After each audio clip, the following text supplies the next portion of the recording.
Hi, Keith Abraham here. Thanks very much for tuning in and watching this week's blog.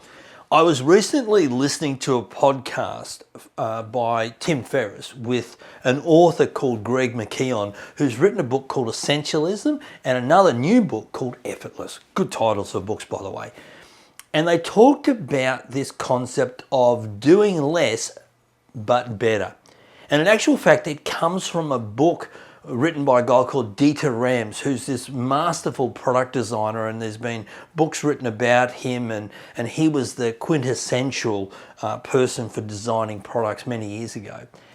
And his phrase was less but better. If we're going to do something, let's do less of it, but make it better rather than doing lots. So often we try to be more, do more, have more, achieve more. And I have to confess, I've actually shared that with you in previous blogs of what are you doing more, having more, achieving more. But let's just wind it back a little bit, because it's so easy to do more. It's so easy to be busy being busy.